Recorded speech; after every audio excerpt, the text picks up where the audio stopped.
Well, welcome back to Beer Brackets, everybody. This is a huge episode because we're starting our second annual lead up to Oktoberfest, our Beer Bracket Oktoberfest celebrations. We're here again for the second year, and we could not be starting off our Oktoberfest celebration with a better beer. Because look at this beer.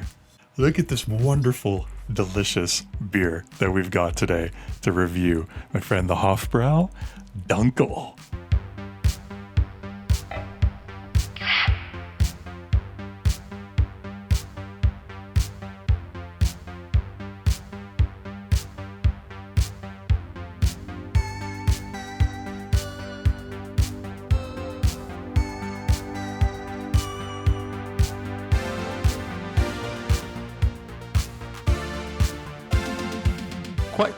Quite the beginning, quite the celebration. It is, right? This is like the most amazing I've never tried this beer. Have you tried this one before? I've had it, yes. Okay. I've had the Dunkel.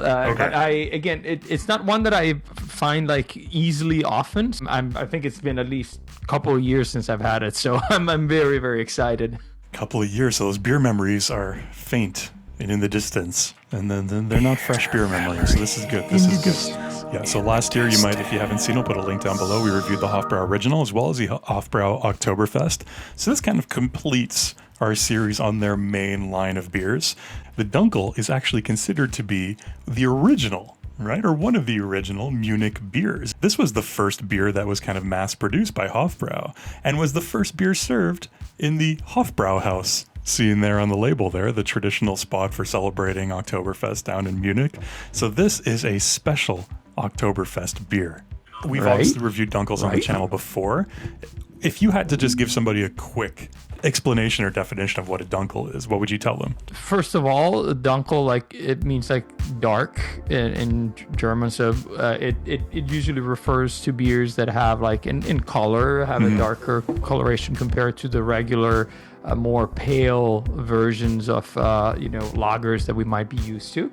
And like you said, it's a style that traditionally tended to be a little bit more prominent for the fact that the kilning of the malts you use a slightly different process that didn't allow to have very pale tones of malt. So that's one of the things that adds toasted and roasted elements that we might be finding in this beer. I don't know. We'll find out.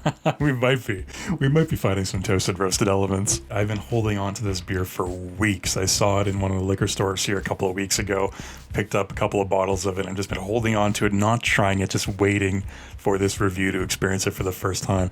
Is there anything else that you think we need to know about this beer before we crack open these beautiful Dunkels? I think it's just about experiencing it right now. All right. I'm going to find my bottle cap opener. That's always an important element. Got it. Let's do this. I cannot wait to experience this beautiful Dunkel. Let's do it. Oh, I was a little worried at first because after cracking open the bottle, there were no aromas coming out. But then after a couple of seconds, it hit me. Ooh. Do you have a smaller 330 milliliter bottle there? Yes, I have a 330 milliliters. Ah. So it's tinier. Yeah, I've got a 500 here. Slightly larger Dunkel receptacle. Aroma cheers, my friend. I can't wait. Let's do this. Aroma cheers Look at to this you, my beautiful friend. beer. Such a pleasure. Such a pleasure. Such a pleasure to be trying this beer Look at that for the color. first time with you here. Oh, wow. Oh, nice. Oh, my God. This reminds me of okay, I'll let you start. Go. What do you think? Thank you, my friend. You're always such a gentleman. This is good. This is good. This is nice, isn't it? Ooh, It's hard to pinpoint. initial roastiness is a little bit broad, but almost like a caramelized bread crust. That's a good one. That's a good one. I don't know if it makes sense, but it's not quite like just the bread crust that you have on a nice ciabatta, for example. It has some elements of sweetness. Yeah. So ciabatta. That's a good one. What I like about it is that there's some spices in there, like some herbs or something that pops up, and obviously predominantly the hops notes. But I can't quite pinpoint. I would almost say. Again, like that rosemary that we talked about with the original. Yeah, I know, right? I think it, you can pinpoint it a little bit in the aroma, and It's so complex. So complex. It's Keep going back. I know It's delicious. I'm gonna start high here because I think it deserves it. A three I think is deserved. What do you think? This is taking way too long. I just want to take a sip. It's so hard. It's so hard. It's reminding me of a beer that I can't really put my finger on right now. And maybe it'll come to me at some point during this review. But it's just so fantastic. Like you said, saying roasted is just such a broad term to use here. And I like how you said like the caramelized bread crust. That's a perfect way of putting it. But there's this a spiciness to it too. You can almost get like some cinnamon out of there, maybe some clove. There's a real sort of like festive spiciness to it that's there. Along with like the roasted character and maybe like a little bit of dark chocolate, a little bit of nuttiness as well. This is incredible. Like this is by far a 3 on 3. Aroma. I've never actually tried a Dunkel that had this kind of aroma before, so I'm blown away. It's freaking incredible. That's very, very nice aroma. I would agree. I cannot wait. Cheers. Let's take a sip of this delicious smelling my friend. Dunkel. And let's see what we got.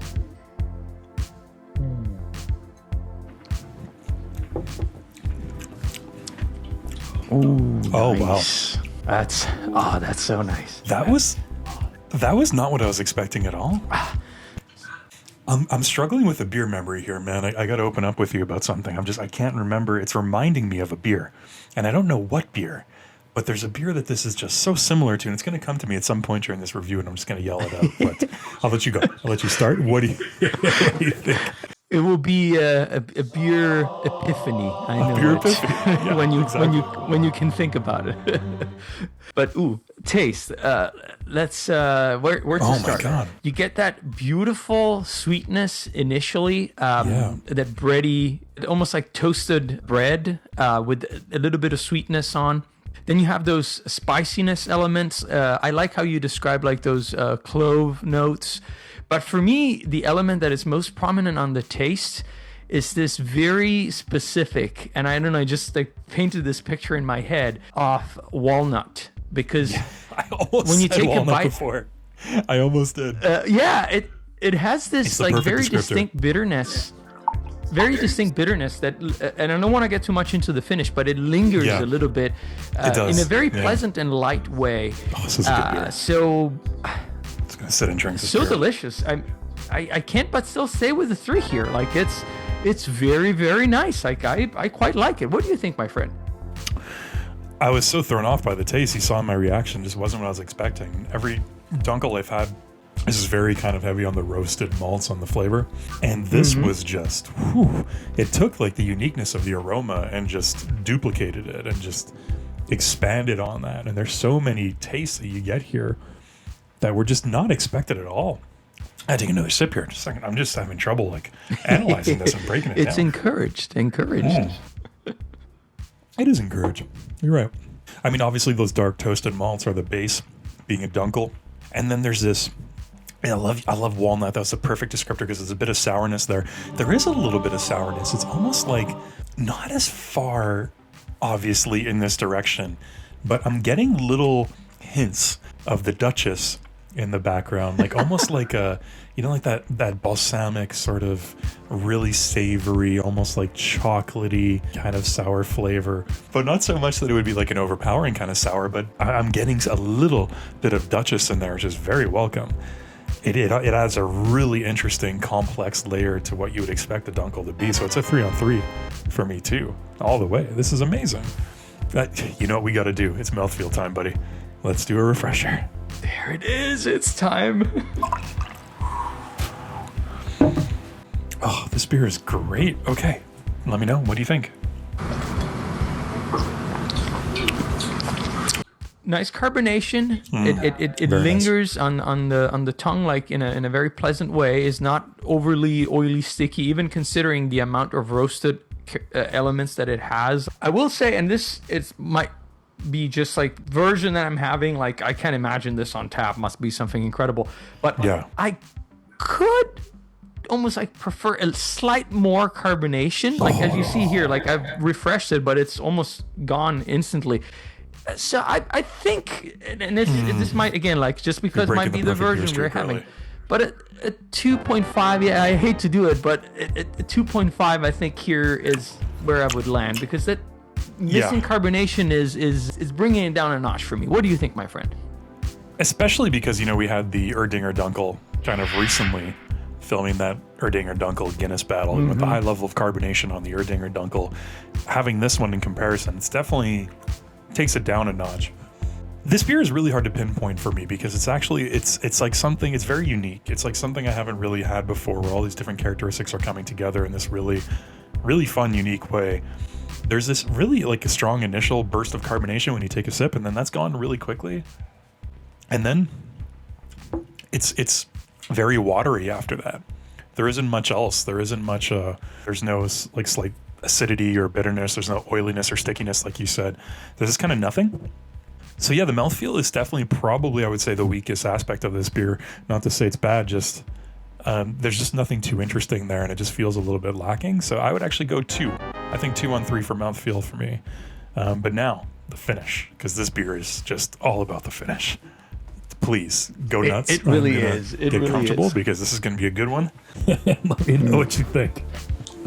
I mean, like you said, even already on the taste, I feel like there were elements that were starting to, fade into the finish because there's so much there. Right in. I mean, it starts with this roasted elements that, bread crust, toast, overly toasted bread, like these elements with a little bit of sweetness. Then it translates into this sage rosemary character of the hops. Good one. Gentle and bitter, but not overpowering.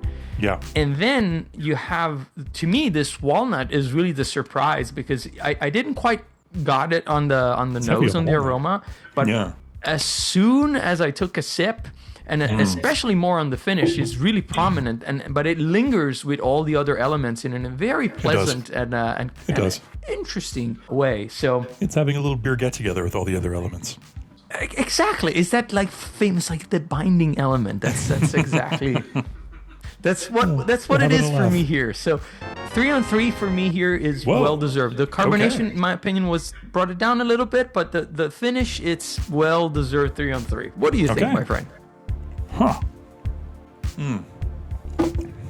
It's unbelievably complex, and I think walnut's probably the best descriptor that either of us have thrown out this episode, to be honest with you, because this is perfect. It has that nuttiness, but there's also kind of like a sour note to it too.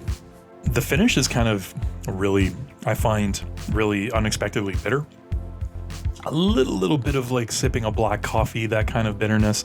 There's some of that in there, but then there's the sour. And again, like I'll go back to that comparison with the Duchess, just because I'm thinking like there's almost like a vinegary character there that I'm picking up on. It's not a strong, overpowering vinegar, but it's just kind of like a diluted in the background kind of vinegariness. And I can't really. Yeah, there's a hint of it, almost like a red wine vinegar kind of thing. And maybe even a little bit of red wine, like a little bit of a red wine character there too, slightly.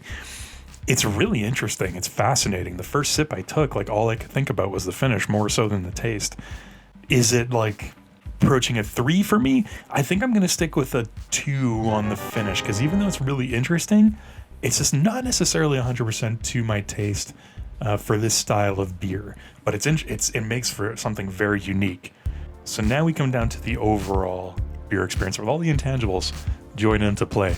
And what do you think for the Hofbräu Dunkel, the original beer at the Hofbräuhaus that was served back in all those traditional Munich Oktoberfest celebrations? Overall, such a it's always a tough category in my opinion. After doing a little bit of beer meditation and some sipping, some readings of the beer, I think I'm going to land at a 2.5. Okay. And I think that I'll explain it because the carbonation here is really the element that is missing. Because I really like all of the elements. I like the way that those bitter elements play with the roasted elements. I think they've all done like extremely well. But for me to be bring it to the next level, it needs that extra carbonation to make it even more drinkable, which I'm sure on tap would be completely different. I think so too. I would imagine, yeah. Lacking carbonation is like a missing element for this, for me at least. Like so that's what's bringing it down just slightly bit. I'm a little torn with this one because I'm actually I really want to give it a 2.5 as an overall beer experience. And I think the fact that it's from Hofbräu and the history to this beer is probably maybe making me want to push it up a little bit more. If this was just a no-name craft brewery that I'd never tried before, that I didn't have any emotional or sentimental attachment to, I think I would go with a 2. So I'm kind of torn, and this is the intangibles that are pulling me in each direction, man. I don't know which intangible to listen to. You're listening to them here. They're sitting here on your shoulders. Exactly. Both these battling intangibles. Beer is the most amazing vehicle for telling stories and for experiencing history and traveling the world. I think you have to take those stories and the history into account. And so because Hofbräu is as historic of a brewery as it is, and because this beer is as historic a beer for Hofbräu as it is, I'm going to bump it up. I'm going to round up, and I'm going to go with a 2.5 overall as the experience. Because as a one-off beer experience, taking everything into consideration, knowing the story, knowing the history, it just adds to it. So there we go. It gets the extra half-point Hofbräu factor. I think that's fair. I think so too. So calculating our final scores, for me, it comes out to a 4.16 on 5, which in our rating system is an excellent beer. For Mr. Alessandro, it comes out a little bit higher, a lot higher, 4.66 on 5, which is an outstanding beer in our beer rating system. That's interesting that we had a half a point difference in our opinion here, which is significant, let's say, but that was a really interesting beer experiment, my friend. This turned out to be quite the unique beer. I would agree, my friend. I think it's definitely one that if you find on the shelf, you definitely want to try it, because there's 100%. There's some very interesting and mysterious elements there. Definitely very mysterious elements. So if you're looking for an interesting beer to try in this Oktoberfest, looking for something a little bit different, definitely pick up the Hofbräu Dunkel if you can get it. It's got the Beer Brackets stamp of approval. Thank you so much for joining us, everybody. Stay tuned for more Oktoberfest content will be coming on the channel. So keep an eye open for that, and let us know down below. Have you tried the Hofbräu Dunkel? What's your favorite of the Hofbräu beers that you've tried? What's your favorite Dunkel? Is there a Dunkel you prefer? Cheers, and don't forget to close your Oktoberfest beer brackets. Cheers. Open and close with a Dunkel. Never forget. Never forget.